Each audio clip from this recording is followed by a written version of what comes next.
Hello and welcome to the Deep Dive Perspective. With me online from Tehran, actually from Isfahan, and also somewhere in the far east. I won't identify Ryan's location.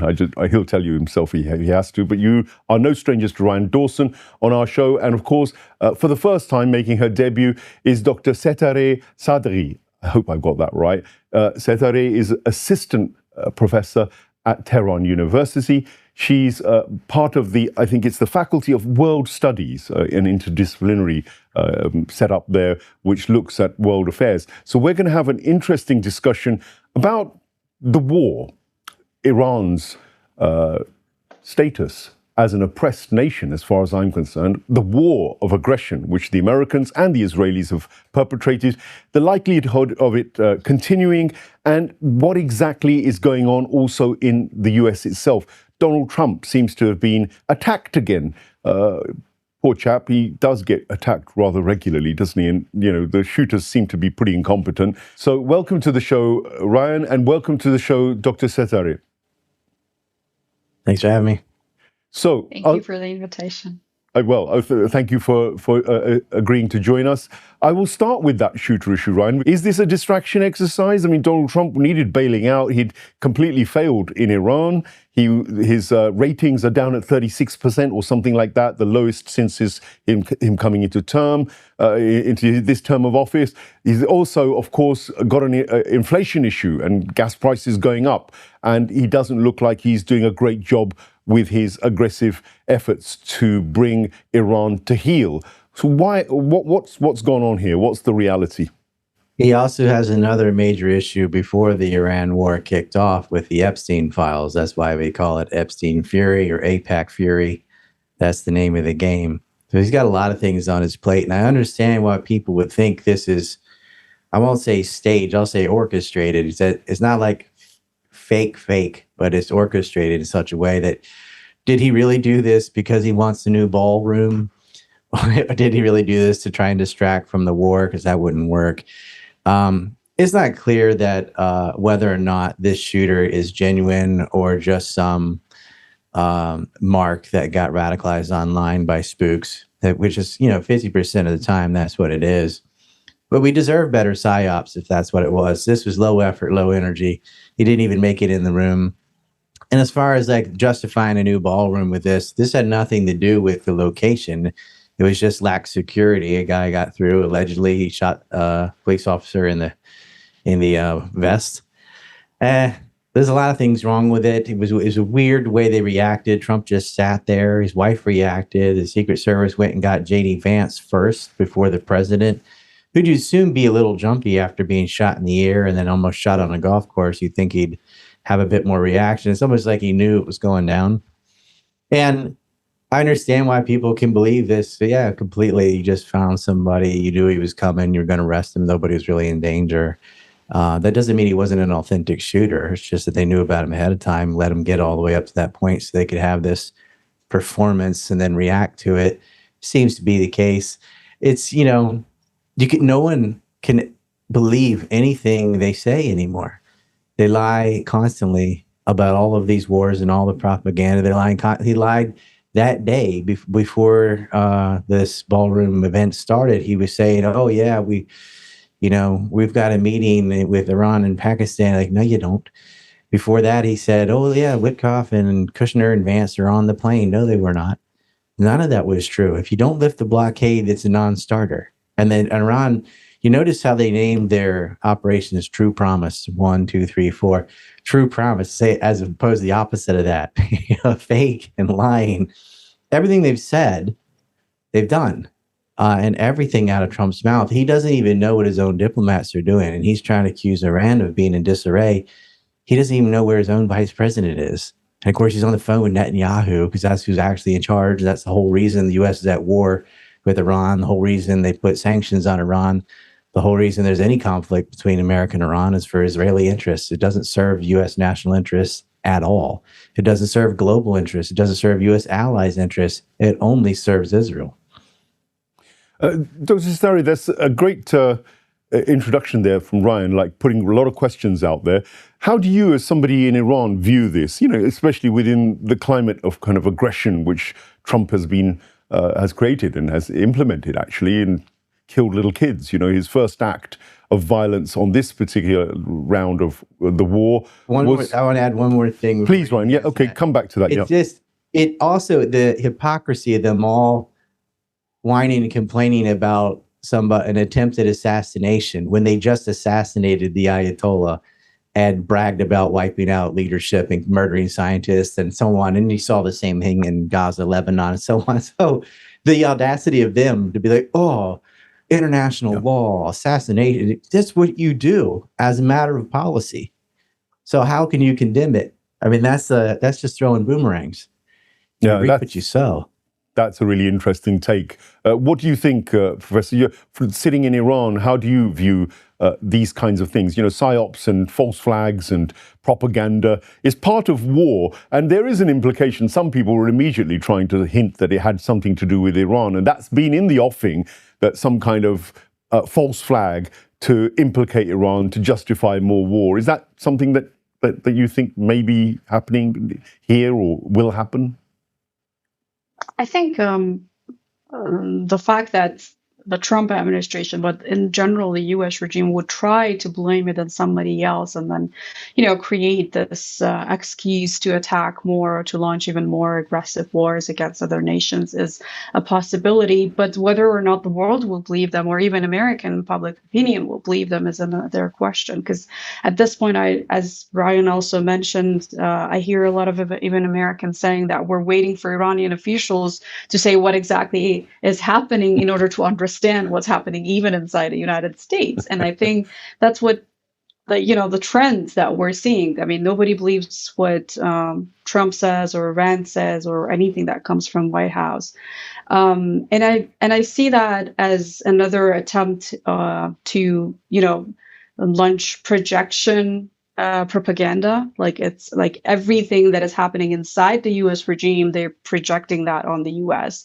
On Iran. For example, for the assassination, as Ryan also mentioned, the U.S. and Israel, especially Israel, are the experts in terror and assassination campaigns, and that's exactly what they have done.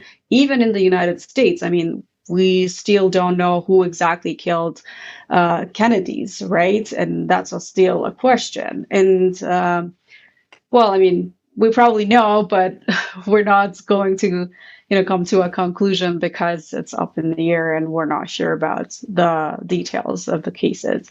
But for a regime that has been accused of killing its own citizens, in America, but also in other places, a regime that has supported and has bragged about having supported Al-Qaeda, having supported ISIS in different parts of the world, and being the actual sponsor of terrorism, to accuse another nation, which is trying to just stand for itself and defend itself against aggression, is just, it's just hypocrisy at its, utmost hypocrisy. And I just see that, or everything that we're seeing happening against Iran, including this imposed war on Iran, as a continuation of decades of imperialist aggression and pursuing of imperialist ambition against Iran. I mean, the U.S. has been killing more than 500,000 people across the world through its sanctions.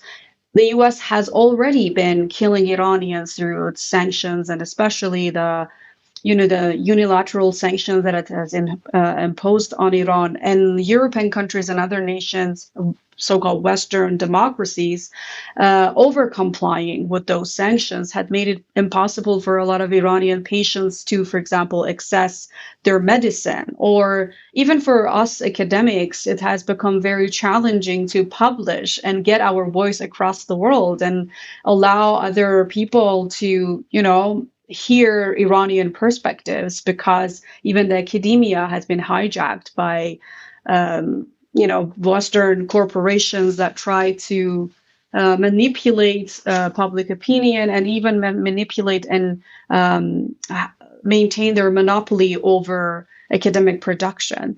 so this, especially, I mean, the war that started in February with the assassination of the leader, and then 168 schoolgirls while they were in session, was, I would see it as the third round of aggression against Iran over the past less than a year.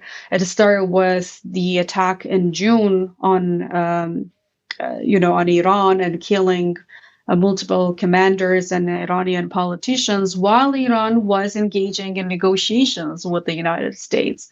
The second one was the riots that we saw in January that were, according again to Israeli and American officials, were orchestrated and staged by Mossad and the U.S. I mean, we see Pompeo and other U.S. Officials, former and current, bragging about how Mossad agents are walking behind the so-called protesters. I mean, there were protests were happening for 10 days, and they were suddenly hijacked by these Mossad agents, and that's when they turned violent. Then you see a fabrication of fake numbers of the victims of these riots in order to legitimize another war of choice against Iran, and then, I mean, the fabricated, the fake numbers serve two main purposes, in my opinion. First, it was, as I said, to legitimize a war against Iran, and then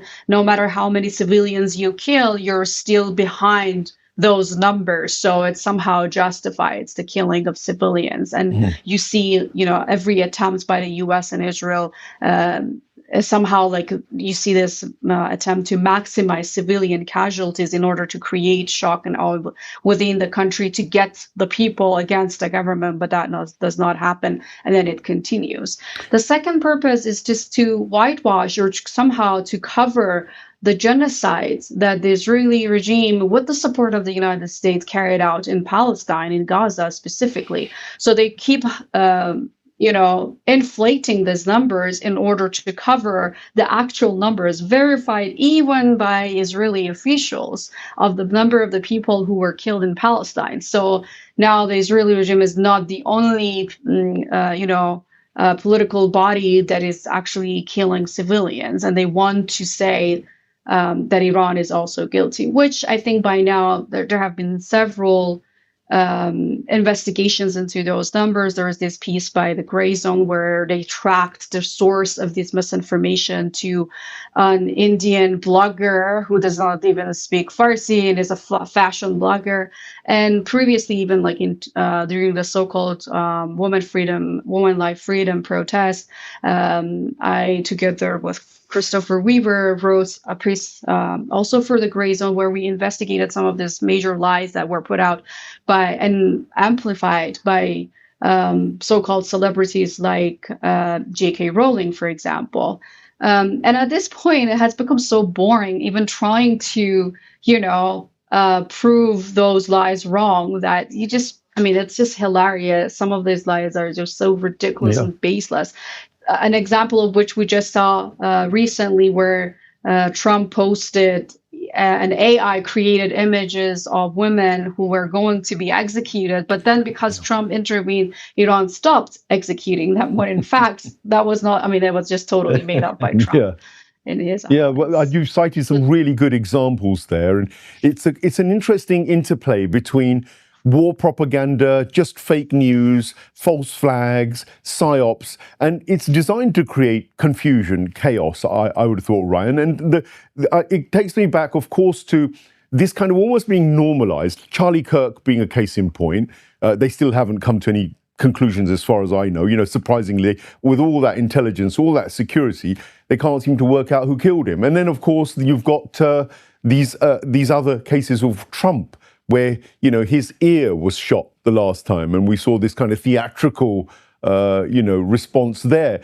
Is there a kind of a department that sits somewhere in Washington or Tel Aviv? It's hard to get to the truth when you pave over the crime scene, right? As they did in Charlie Kirk. And I think what she said, projection is the key word. And it's old John 8:44, when Jesus was talking about the devil, he said, "And when he lies, he speaks his native language, for there is no truth in him." meaning they're guilty of their own accusations, like what's native to them. They say about others what they do themselves. And that's constant. I mean, to call Iran the state purveyor of terror, as Trump shaking hands with Jolani, the leader of ISIS from Syria, that these Gulf states, the U.S. and Israel, completely financed and armed openly. Now they don't even try and hide what they were doing there at all, and assassinating Soleimani before that, and Nasrallah, and so on and so on. This is how they operate. I mean, the Israeli state has been a terrorist state from its inception, from the Nakba to now. This didn't start after October 7th. They've been murdering civilians from their inception and before, when they started building settlements throughout the 20s and 30s. So the hypocrisy has no bounds. But it's American exceptionalism. There's a great quote from Mike Ribeiro that I hope I don't screw up, but that sums up what you were just saying. He says, the propaganda is not designed to fool thinking people. Propaganda is designed to give fools an excuse not to think at all. And that's what it is. It's fed domestically so that hee-haw magatards can have some pretext to say, well, they killed all those protesters or something. It's just something for them to say to excuse the behavior they want to implement anyway, because it's psychologically gratifying to hate the Muslims or whatever. They don't want to say that. So they need something more socially acceptable to pretend to believe in. And you see that with the Israelis too, like human shield, all that nonsense. It's like, it's ethnic cleansing. You think God granted you land. There is no excuse for it. Trump even blamed the bombing of the Iranian school where 168 children, I think, and 5 teachers were murdered. It's on film as a Tomahawk Block 4, and they did a double tap. Iran doesn't even possess Tomahawks. It's absolutely the United States that did that. You could have said it was an accident, outdated map, something where you let AI do the targeting, whatever the screw up was. But rather than owning up to it, or even worse, it was on purpose, rather than owning up to it, he blamed it on Iran. Oh, they shot themselves. And it reminded me of when Israel bombed the courthouse of a hospital in Gaza and said, oh, that was a misfire from Hamas, when it was the U.S. JDAM. There's audio evidence. There's no question that it was. And that happened throughout the duration. All the hospitals ended up getting bombed anyway. But they blame their enemies of what they're guilty of doing themselves. And the sickest thing is some of them believe their own lies. To quote Metallica, going from Jesus to Metallica, how you like that? You lie so much you believe yourself. Yeah. I mean, the thing is, with this latest effort to assassinate Donald Trump, I mean, is it going to change anything in terms of what you described as those megatards' attitudes towards him? There were a lot of people in that room he might have been trying to get out. All he said was a rapist pedophile. And Trump said, he was at Henry go, oh, was he talking about you? It probably was him. But there was a lot of people in that room that, are hated. People hate Erica Kirk. People hate Vice President. People hate Patel. People hate Hegseth. Or he might have been trying to get everybody. Who knows? But when he said rapist pedophile, that narrows it down to, oh, wait, still everybody. Well, I saw an interview on 60 Minutes where he ripped into the interviewer, called her disgraceful, because she said that the statement this shooter had written, he had written this statement before he went and did things. And there was a whole load of allegations, accusations that he put. And he said, and among them was Donald Trump, the pedophile, basically. And Trump's reaction to that was really quite hilarious on 60 Minutes. He completely denied his pedophilia, denied being a rapist or whatnot. He had to respond to that. On Howard Stern, the fact that he would just walk into dressing rooms with 15-year-old models and things, the modeling company he owned, going back to John Casablanca, who was a pedophile. So was his Gerald Manier, and these people that hooked up with Jean-Luc Brunel, was the number 3 guy in the Epstein ring. When Trump was a judge, along with David Copperfield, who's another Epstein client, at those events, he creates his own modeling agency. One of the guys that got visas for a lot of these girls is the one that introduced them to his now 3rd wife. He absolutely is at least a lecherous pervert, to walk in on children changing clothes, and I'm the owner, I can get away with, why would you want to? He's like, ugh. And it was locker room talk when he said grab her by the hoo-hoo. That's not what he said. I don't know what I'm allowed to say on YouTube, but you know what I mean. Yeah. Le Chat in French. He's just a rich New York pervert, and that's how a lot of them are. Lutnick, who's another Epstein client, also in the administration, like a lot of these people are all involved with the dirtiest players in the game and have been. Like prior to Epstein was Casablanca and that crew. That started previous to Epstein and Maxwell. But you can trace it on back. And that's how a lot of these hedge funds and bankers, these people treat women like commodities. They don't see a problem with it. Prostitution, escorts, it's rampant. Not all of them drop down, below 18, but some do. And Trump has certainly surrounded himself with those people and certainly engaged in this. So he's like, I'm not rapist. I'm not this. I'm not that. But like, hey, how about I don't care. You killed children. That's a lot worse. Yeah, what he's done is a genocide. But I don't understand culturally the outrage. Like, okay, you bombed a school and you killed. That's just one incident. There's plenty of times where he's killed children. He killed a lot of children in Yemen before that. He just bombing so anyway. And you're betting your allies killing children, Israelis killing people in Lebanon, Gaza, and so on. You agreed with all these wars. That to me should outweigh whether or not you molested a kid or the other things they did with Epstein. All of it's wrong. But I don't know why people are waiting for that to come out when he's already murdering innocent people of any age. It's murder. That's enough to condemn him forever. But that doesn't resonate with people because your average person cannot psychologically digest something that's too far out of their range of experience.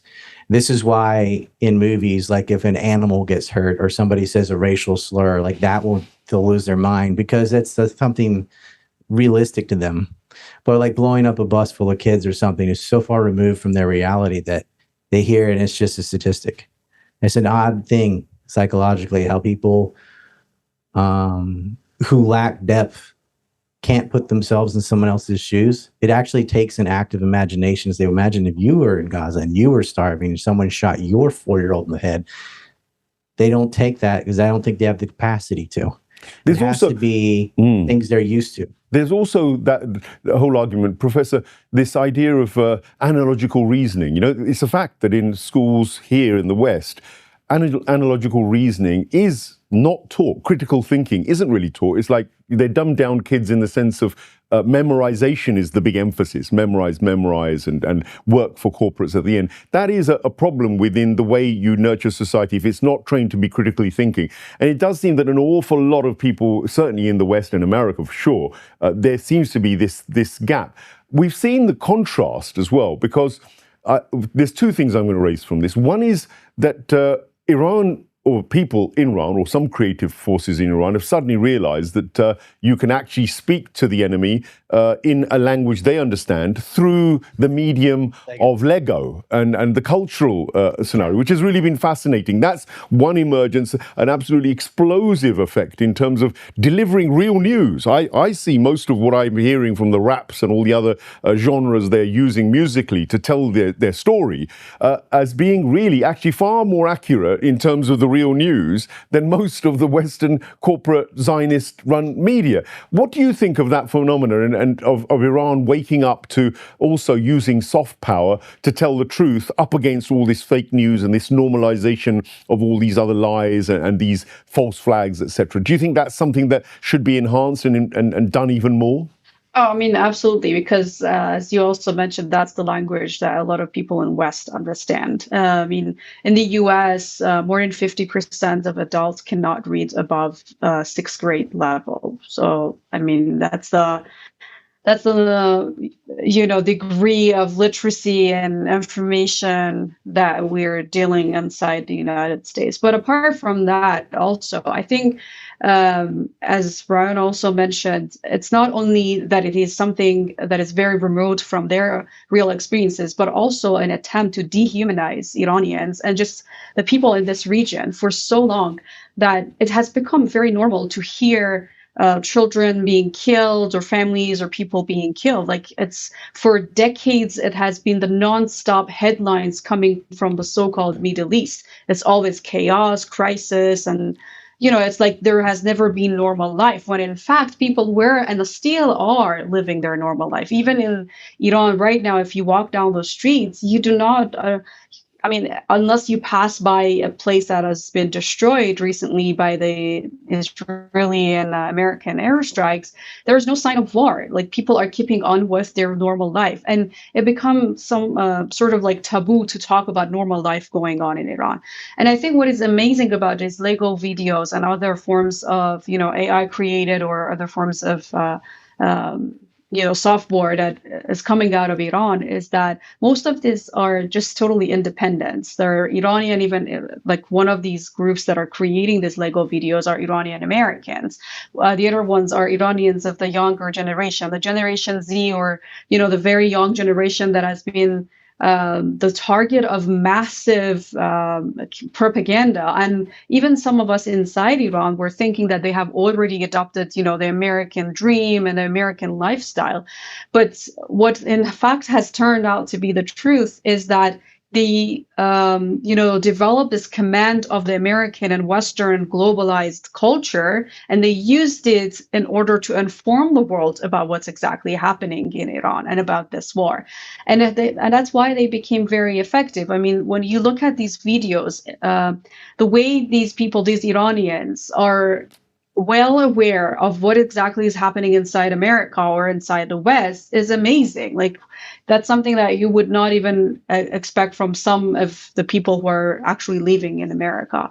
And I think this level of information and command over the culture, but not adopting it as your own culture, is amazing. And this is what is impressing the world. They're seeing Iranians knowing very well about all these propaganda against them, but trying to show their human side, their own human side, also their their skills to the world that sought to dehumanize them for a very long time. Like, I mean, when the bombing on the school in Minab happened, you saw American influencers talking about how they did not even know that girls go to school in Iran, which for like us Iranians is hilarious. Like, how did you not know? I mean, girls have been going to school in Iran for forever, for as long as we know, before the revolution and after the revolution.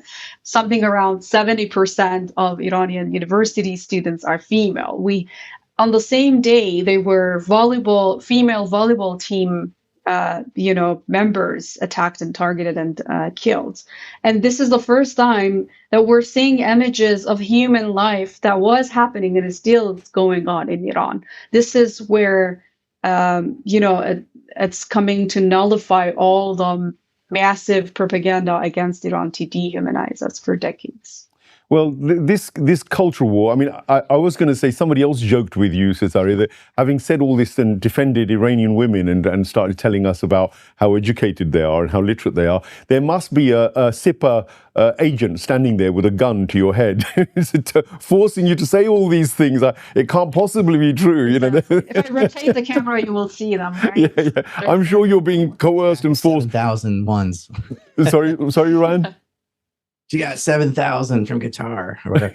I had Lego imagery in my September 11th film, just briefly. Right. So I wonder if they saw that, if it's a nod or what. But it was just, there's so many people involved, and there aren't images of everybody. So we actually did a little Lego thing briefly in the middle of that movie. It's 4 hours long. But I think the sarcasm and stuff works. It's if you think back to George Bush the Lesser when he started the second war in Iraq for no reason, it was the late night comedians that did him the most damage. Right. Like them constantly trashing him on the comedy shows, not in the news networks. It was the comedians that started it off, and then it spread.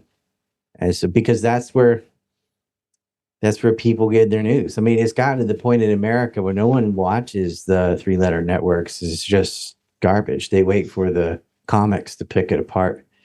Well, let me sort of inspire you a little further on that, to go down this line, because the statistics tell us that even Jewish kids don't believe the Israeli narratives much anymore. They're swinging away from the the Zionist kind of hasbara that was quite common, and that Zionist hasbara links into the Zionist-sponsored media in America and beyond, of course. Yet all of that millions and billions of that they spend on this kind of propaganda and this hasbara seems to be falling apart even in the West. You're not getting the same uptake from the younger generation. Tell me if I'm wrong on that, and what a lot of Jewish Americans are secular. They don't. It's the dispensationalist Christians actually that join the hasbara of the Israelis, and Israel's like 70% end times or doomsday type fanatics that believe in that, but the diaspora aren't like that. That's why they're diaspora. I mean, they could go live in Israel. They don't want to. There's a portion of them that are nuts, though. I mean, but there's a lot of this kind of billionaire class that have dual citizenship. But by and large, the youth in general of any faith or lack of faith don't listen to Israel. And you can see that a lot of what undid the hasbara was TikTok, which is why they forced them to sell it so a Zionist could buy it and control it. But this kind of black swan was Chinese media that they didn't own. And I remember these, it's 20 years old, but they were reading Bin Laden's Letter to America for the first time. They were getting an alternative narrative. You could see what was going on in Palestine. This is before October 7th, too, because it was on TikTok. And then in tandem with that, you had Elon Musk buy X. And people like me, I had not been on X since 2009, and I've been banned on everything. I got brought back in 2023, and people saw my work for the very first time. And so freedom of speech is what killed Israel. And that's why I think they're going to use this shooting to circle all the way back, is they're going to start blaming the radicalization of this guy reading people's posts on X. They think Trump's a rapist pedophile because people on Twitter are saying that. And they're going to start blaming people on Twitter who they want to censor. Look, you have the right to call somebody a pedo who's, photographed with Jeffrey Epstein. There's a mountain of evidence of the things of what he did. If there wasn't at all, it wouldn't make any sense. If there's no truth to something, it's not offensive. Nobody would care if I said the Eskimo owned the banks, because they don't. Yeah. It's got to be at least a kernel of truth for something to work.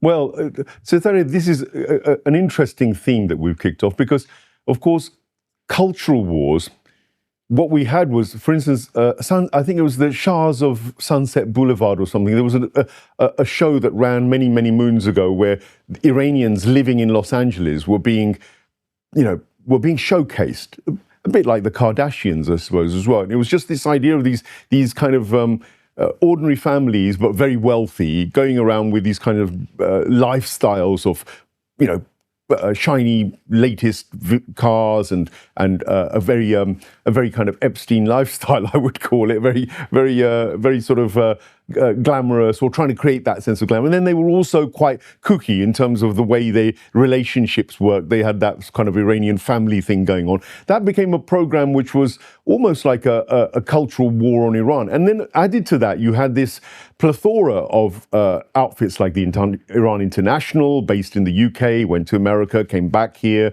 has kind of been accused of terrorism, even here in this country, yet allowed to operate. That's just the tip of the iceberg of the machine, which, first of all, I believe pushed Iranophobia as a reality. They push Islamophobia as well. They do all sorts of other divide and rule things amongst the Western fraternity also. It's South not Park level Durka, sand people or whatever, that it's really disgusting. And it's not just that area. I mean, they dehumanize a lot of places. It's just beneath them. And they're surprised, to see like Iranians going skiing and just doing normal things any place with mountains can do.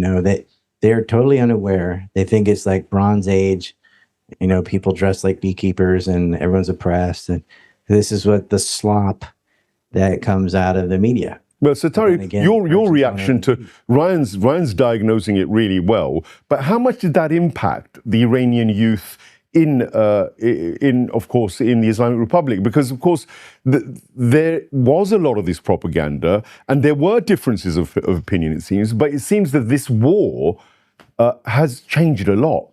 Tell us a little bit about what changes you've seen culturally in the psyche of the ordinary Iranian people as a result of this war? And keeping in mind the fact that there was this cultural onslaught previously, have the Zionist Hasbara agencies shot themselves in the foot? Because many thought that there would be an overthrow of the establishment based on these kinds of liberal values that were being played out within Iranian society. How much truth was there in that?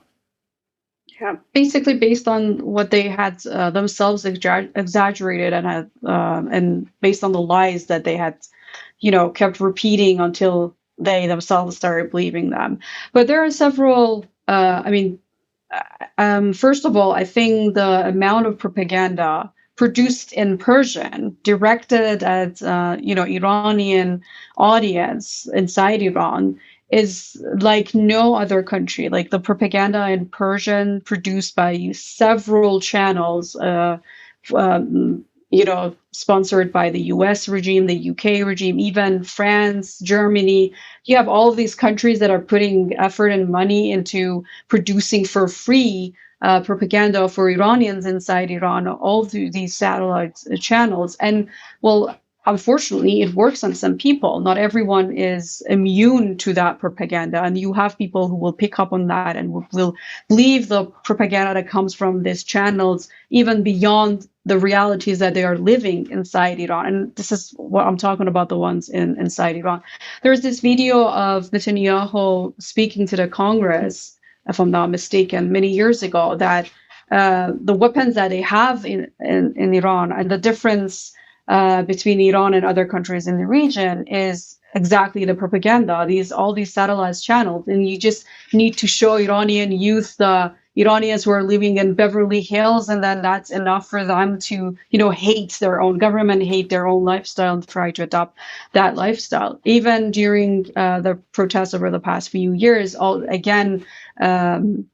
Netanyahu talked about the importance of social media and how we have to take over social media and use that. That's exactly when they bought, right after they bought TikTok.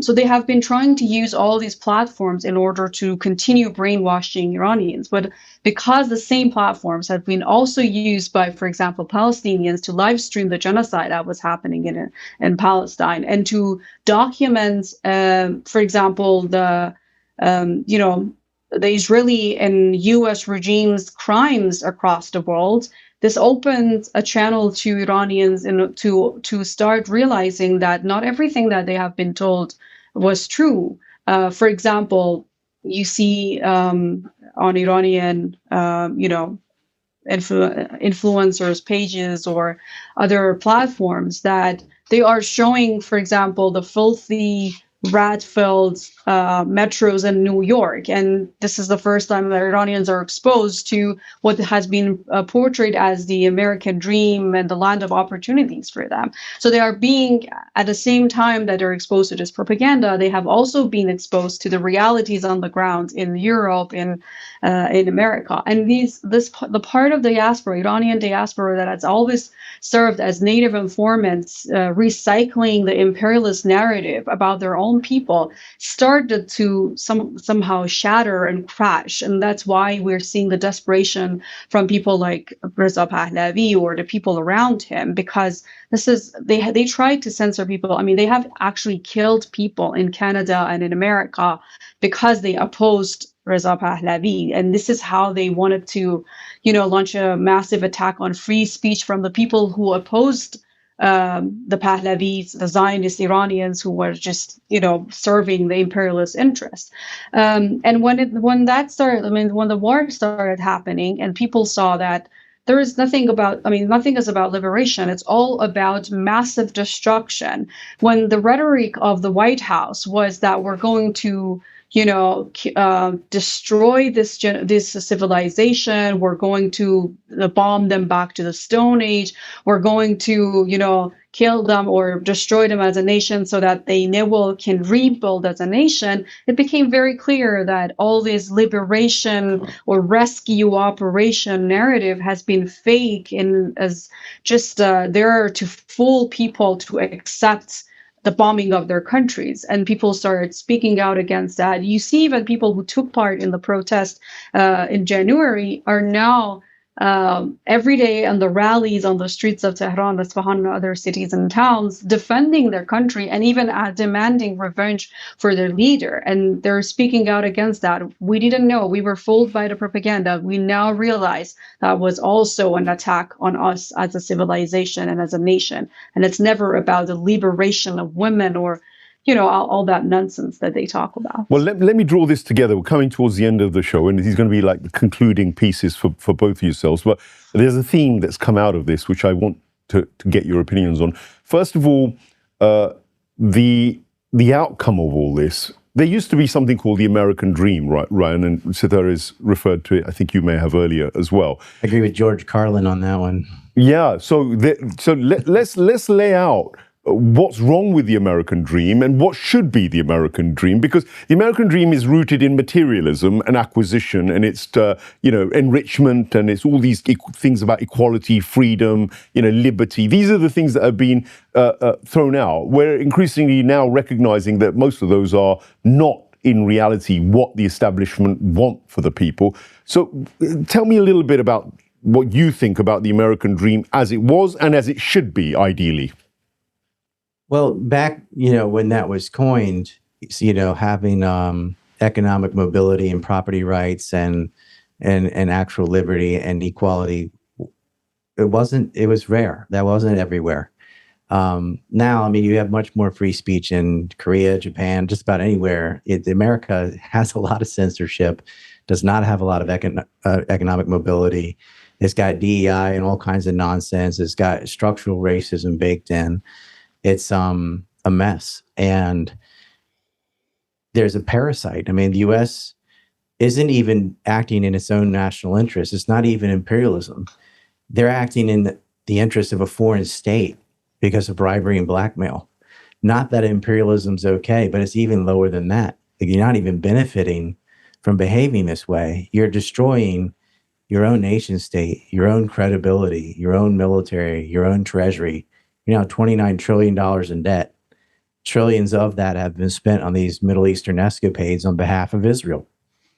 And when you're going to let, the Israel has nothing to do with the American dream, but it's not just Trump. It's every president of my lifetime has been led around by the nose by this parasite state. And this is what has gotten us, it has ruined America. The joke sardonic joke was saying, oh, look, America's going to bomb Iran. Don't worry, the Americans without health care are going to pay for it. And they sent billions of dollars to Ukraine, too, hundreds of billions of dollars. No purpose in that. It's not serves in U.S. interest, but they wanted to handcuff Russia to Ukraine so they couldn't support Syria, so that would fall to terrorists and destroy the land bridge between Hezbollah and Iran. All of these policies are directed by the Israelis. So if you don't get that parasite out of your ear, there's no dream left for Americans. People in their 30s today, they're not going to own a house. I saw a graph recently of people who are 30 years old and married to own a house. Some of us, nobody. People are living with their parents throughout their 20s. They can't afford a home. People are still 28, 29 years old with roommates. Just this generation is not like the boomers lived in a different America than 2 generations, 3 generations later. It's not the same. When she was saying there are parts, unless it's something that actually got bombed by the Israelis or the Americans recently, you couldn't even tell there's a war. Well, there's parts of America, Detroit, that look like it did get bombed, and it didn't. It's just how it's let it fall apart.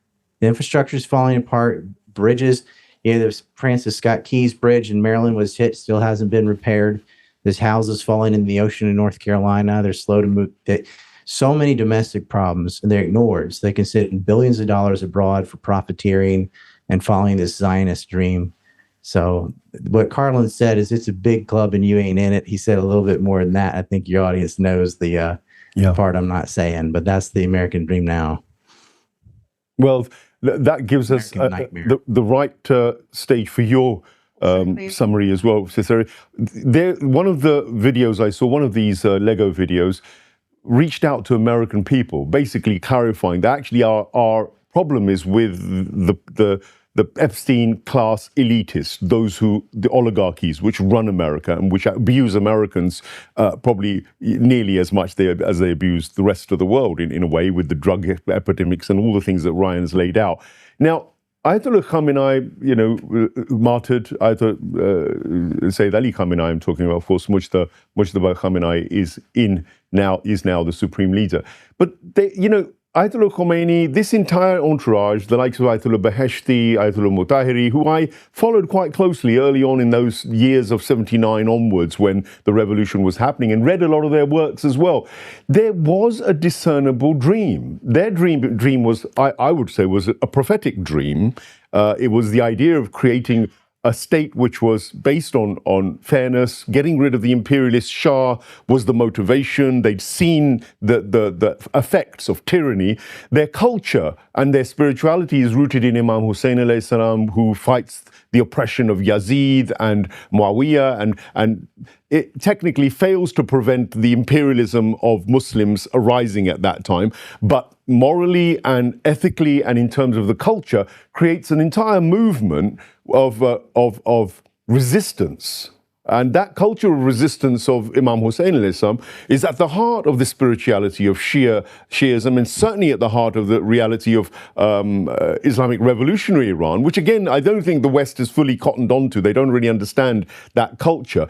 Tell me a little bit about whether that prophetic dream or that Husseini dream is something that Iran is still committed to, and is something that they can somehow manifest in this modern era. We're talking about the idea of a progressive Islamic vision for the 21st century, something completely unpalatable to the likes of Trump and the Epstein class. It might be something that the Westernist audiences might take an interest, but they've never been allowed to engage with a dialogue and a discussion with guys like yourselves who have PhDs and doctorates and professorships. They're beginning to see guys like you. I've interviewed Professor Izzati, Professor Marandi. We saw all the PhDs that were lying around with the negotiation team, and then we saw the grifters on the other side of America, which was quite emblematic of what I'm talking about. Tycoons and tycoons. So, Professor, you give me your take on whether you think Iran has something to offer the world beyond the resistance and the war at the moment right now, because there's another dream there. I sense it's there, and whether they're able to deliver it, I don't know. Let's see. What do you think? Sorry, my cat is insisting on making an appearance, and I've been trying to prevent. He's not a Persian cat, so bless him. It's great. We like cats. I like cats, so he's welcome. Bless. Yes, she's been insisting. So I think in order for people to even understand or better understand Iran and the resistance that Iran is showing to the world, it's crucial to know about the Shia political ideology that Iran is based on. And because of this campaigns of demonization and dehumanization, the people of the world had never had a chance to, know what exactly Iran is about. They have always heard these mullahs and ayatollahs were after, developing a nuclear bomb, when in fact it is the Shia ideology and a fatwa, which is basically a religious decree that has prohibited Iran from developing a nuclear weapon. And this, until this day, it continues to be the ideology of Iran that weapons of mass destruction are haram, which means religiously forbidden, and we're not going to develop them. We don't want to be like our Western so-called counterparts. And the core tenet of this Shia ideology is dignity and justice. Justice is even, it's the most important achievement for a society. And we do not claim to have already achieved absolute justice, or even the Islamic Republic. You see the martyred Ayatollah Khamenei saying that the Islamic Republic is the ideal that we're working towards. We're not claiming that we have already established a political system that is absolutely republic and absolutely Islamic, but these are the goals that we're trying to achieve and work towards that. Justice is exactly what Imam Hussein, the third Shia Imam, rose up for. And he's famously quoted as having said never to humiliation, and that it is better to die with dignity than to live in humiliation. And that's exactly what Iran has adopted. And that's why you see, for example, Iranian officials saying that we're going to fight until last Iranian, because we're never going to say to imperialist powers and accept their framework for us. We do not want to be like the East or the West. That's also another slogan of the Islamic Revolution, that we rejected communism, we rejected capitalism, and we had this indigenous political system that we developed ourselves. I mean, it's far from perfect, and people inside are debating or working on it, trying to improve it. But it is indigenous, and we are working, and it has been functioning better than anything else. I mean, the reason all of these countries have fallen to the claws of the imperialist powers, you see in Latin America, in Asia, elsewhere, but Iran has not, is probably because of the political system that they put up, and that is not relying on individuals. And that's why the assassination of multiple commanders and the assassination of the most important leader did not lead to the fall and the collapse of the entire system, because it's a very well-established structure that has the tenets and the notions of justice and dignity very central to it. And you see this patriotic vibes, for example, at the gatherings when you go out on the streets every single night for 60 days under bombardments, under airstrikes. People have been taking to the streets to show that. Just continue, fighting. They're encouraging their politicians to continue fighting, as negotiations have become sort of like taboo. Like, people are scared of seeing their country or their political decision makers engaging in talks with the United States for the sake of negotiations, because they have been proven that, that Satan cannot be trusted. The reason Imam Khomeini, for example, called the United States the Great Satan was because, first of all, they resemble arrogance, which is vanity, which is the exact vial of Satan that led him to be rejected by God and become what he had become.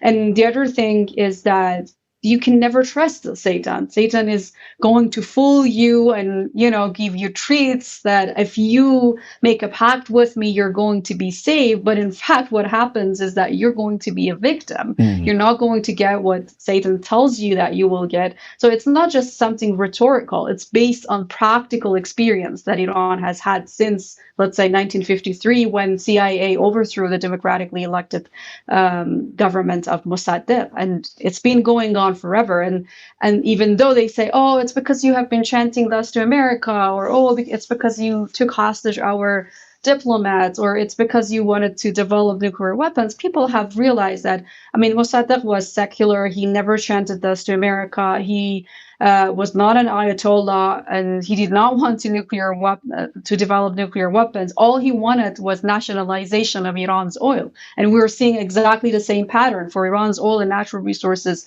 and the geographical and geopolitical importance that it has. The imperialist power wants to gain control over it, and that's exactly why Iranians are determined they're not going to allow this happen. That's an amazing introduction for another program, actually, what you've summarized here. I almost want to do a part 2 on this now, and we've run out of time. But Ryan, I'm going to give you just a minute to sort of conclude your reactions to Setareh, because the 2 themes she's raised are really important, I think. Dignity and justice.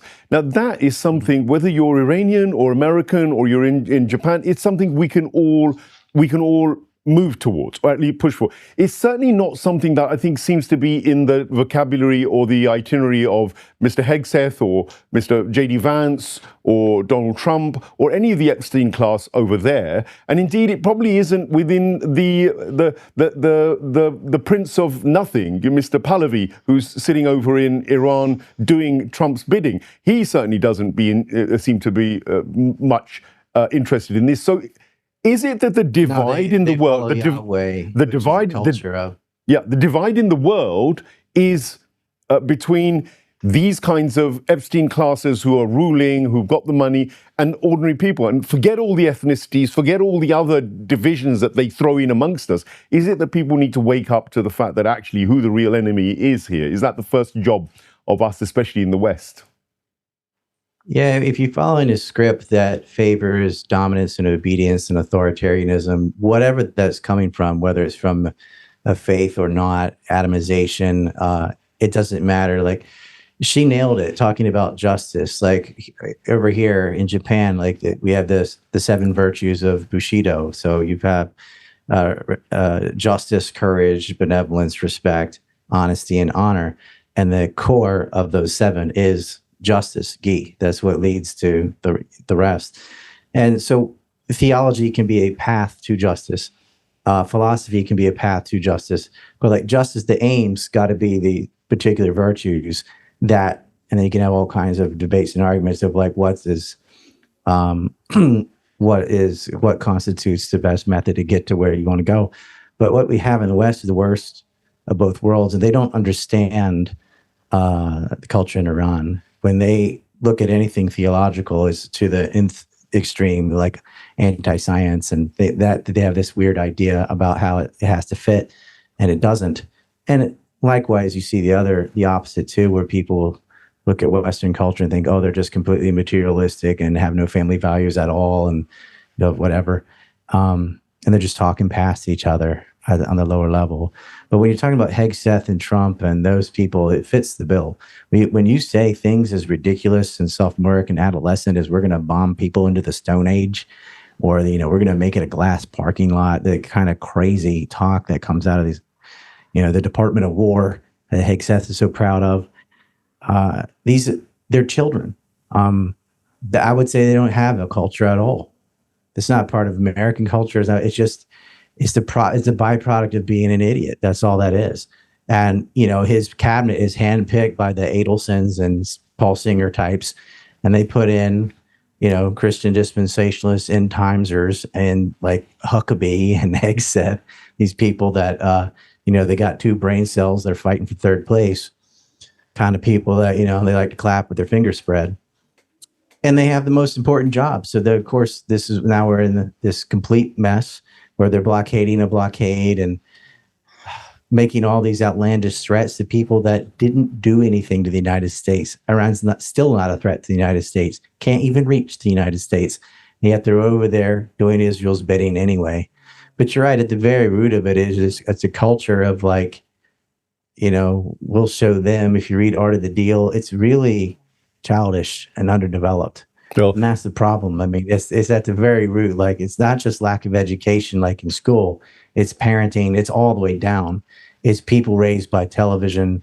It's people that get off on this might makes right Machiavellian attitude, because they feel like, well, we have power, so I can do whatever I want. This hedonistic sickness that has enveloped a lot of leadership in the U.S., and it is nudged along by the Epstein class, literally.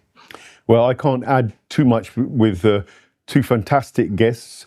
Do look up Rayan Dawson as well. He's still on YouTube. I will put the actual. I'm not on YouTube. That's you're not on YouTube. Fake account. Yeah, it's not mine. But you're on X. You can be found on X. So I think you're still there. I am on X and I'm on Substack. Do send us the. You got to be aware of YouTube. There are straight long AI videos of Doug McGregor, Larry Johnson, Scott Ritter. Even They're Dr. very well done. Yeah, Mirandi, Colonel Wilkerson, long videos with their voice, their face, and it's completely fake. Yes, I've started seeing those in my frightening times. A new kind of fake news is on the way, of course, that we're going to have to take up. But we've got real news. We've got real people. You guys are part of that network. I'm proud of being able to host guys like you. And all strength to you, Professor, and all safety to people in Iran. May the war be averted and may justice and dignity prevail, as you rightly said. And I would say to my audience, the conclusion is pretty simple. I mean, we keep saying it over and over again. The reality is that humanity does have a commonality of values. We all believe in honor, justice, kindness, love, compassion, mercy. We go into the movie houses and we watch the guy who does all that, and he's the hero, and we acknowledge he's the hero, and we come out of the movie suddenly completely deleting all that, and then we end up voting for people who are the actual anti-heroes, completely the opposite, are probably the villains that you actually saw in the movies as well, and we side with them. And now many of us are with the empire. You see Star Wars, and you see Darth Vader, and you see the whole Yeah, kind I of. think Hegseth cheered for Darth Vader. Yes, but the crazy thing is we've got these guys ruling us, and then we still enjoy what were the other guys called, the Jedi. We presume that we're with the Jedi, but actually we're serving serving the Empire. The whole thing is based on Japanese lore. Jedi period, samurai, Obi-Wan Kenobi, all that is based on It's all Japan. based on that. I mean, we can vibe with it because a lot of the Irfani culture and the character of Imam Ali alayhi salam from the Islamic works is a sort of a hero, and of course all the prophetic family. And I think it's been a fascinating. Tao, the dark and light, is yin and yang. I think this is where we need to get back to, is to understand what our values are, perhaps. This is my takeaway from what the professor has said and what Rayan has alluded to. And there is common ground, intercultural common ground, interreligious common ground, but it's not going to be pushed by the establishment. They want the wrong kind of values to be imposed so they can continue